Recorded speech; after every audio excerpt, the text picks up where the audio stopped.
ఈ వీడియో చూడండి, అసలు నిజాలు బయటపడతాయి. ఇక్కడ చూస్తున్న వీడియోలో ఒకటి భారత్, ఒకటి బంగ్లాదేశ్. మీరు కన్ఫర్మ్ గా షాక్ అవుతారు. ఏంటంటే భారతదేశం లోపల ఒక బంగ్లాదేశ్ ముక్క ఉంది, బంగ్లాదేశ్ లోపల కూడా ఒక ఇండియా ముక్క ఉంది. అంటే ఇక్కడ ఉన్న ఇండియా వాళ్ళు ఇక్కడ ఉన్న ఇండియాకి రావాలి అంటే ఒక సరిహద్దు దాటాలి, మళ్ళీ ఇంకో సరిహద్దు కూడా దాటాలి. ప్రపంచంలో ఇలాంటి విడ్డూరం ఎక్కడా ఉండదు. ఇక్కడ ఇంకా విచిత్రం ఏంటంటే ఒకటి కాదు, ఇలాంటి ముక్కలు ఇంకా చాలా ఉన్నాయి. 111 ఇండియన్ ముక్కలు బంగ్లాదేశ్ లో ఉంటే 51 బంగ్లాదేశ్ ముక్కలు ఇండియాలో ఉన్నాయి. ఇక్కడ ఇంకా విచిత్రం ఏంటంటే ఇండియా లోపల మళ్ళీ బంగ్లాదేశ్, మళ్ళీ బంగ్లాదేశ్ లోపల మళ్ళీ ఇండియా, అందులో కూడా మళ్ళీ ఇంకో బంగ్లాదేశ్. అంటే ఇక్కడ ఉన్న ఇండియా వ్యక్తి ఇటు పక్క ఉన్న ఇండియాకి వెళ్ళాలి అంటే ఎన్ని బార్డర్లు దాటాలి? ఇండియా బార్డర్కి వెళ్ళాలి, ఆ తర్వాత బంగ్లాదేశ్ బార్డర్కి వెళ్ళాలి, మళ్ళీ ఇండియా బార్డర్కి వెళ్ళాలి, మళ్ళీ బంగ్లాదేశ్ బార్డర్కి వెళ్ళాలి, మళ్ళీ ఇండియా బార్డర్కి వెళ్ళాలి, ఆ తర్వాత బంగ్లాదేశ్ బార్డర్కి వెళ్ళాలి. అంటే 6 సార్లు ఇంటర్నేషనల్ సరిహద్దులు దాటాలి. ఇంతకంటే పిచ్చితనం ప్రపంచంలో ఎక్కడా లేదు. పార్టీషన్స్ అయినప్పుడు ఉన్న నాయకులే ఈ ప్లాన్ చేశారు. కోట్లాది మంది బంగ్లాదేశ్ ప్రజలు ఇక్కడికి వచ్చి ఇక్కడే ఉండిపోయారు. ఓటర్ ఐడి, ఆధార్ కార్డ్ అన్ని తీసుకున్నారు.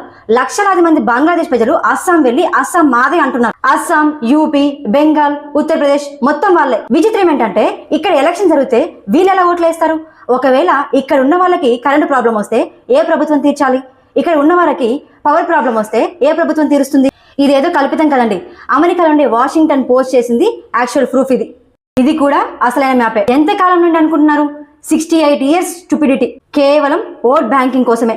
నెహ్రూ ఉన్నారు, ఇందిరాగాంధీ గారు ఉన్నారు, రాజీవ్ గాంధీ కూడా ఉన్నారు అదే టైంలో. అంటిల్ 2015 మోదీ గారి ప్రభుత్వం వచ్చే వరకు 68 ఏళ్ల తర్వాత, అంటే మోడీ గారు వచ్చిన తర్వాత 100th అమిట్మెంట్ చేసి 28 మేన రాజ్యాంగ సవరణ చేసి సరైన సరిహద్దుల్ని సరిదిద్దుకొని ఇలా ఉన్న దేశాన్ని ఇలా మార్చారు. ఐఏఎస్ ఆఫీసర్లు, ఆర్మీ ఆఫీసర్లు ఎంతో మంది సరిహద్దుల్ని సరిదిద్దుకోమని చెప్తే మేము చేస్తామని చెప్పి అగ్రిమెంట్ మీద సైన్ చేసింది. ఇదిగోండి ఇందిరాగాంధీ గారు ఆ టైంలో షేక్ ముజిబుర్ రెహమాన్ వీరిద్దరు ఉన్నప్పుడే ఒప్పుకొని సైన్ చేశారు. కానీ ఐరన్ లేడీ కుడెంట్ ఇంప్లిమెంట్.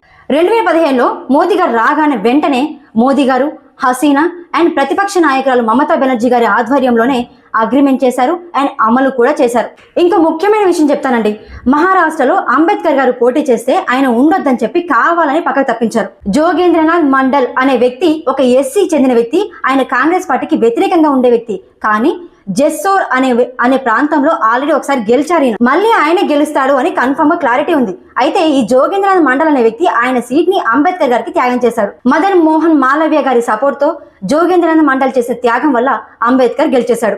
అయితే ఇక్కడ ట్విస్ట్ ఏంటంటే జెస్సోర్ అనే ప్రాంతంలో అంబేద్కర్ గారు హై హిందూ మెజారిటీతో గెలిచాడు అనే కోపంతో జెస్సోర్ కుల్నా అనే ప్రాంతాన్ని, మన దేశంలో ఉండే ఆ హిందూ ప్రాంతాన్ని బలవంతంగా పాకిస్తాన్ కు నెట్టేశాడు నెహ్రూ గారు. ఇది నెహ్రూ అసలు రూపం.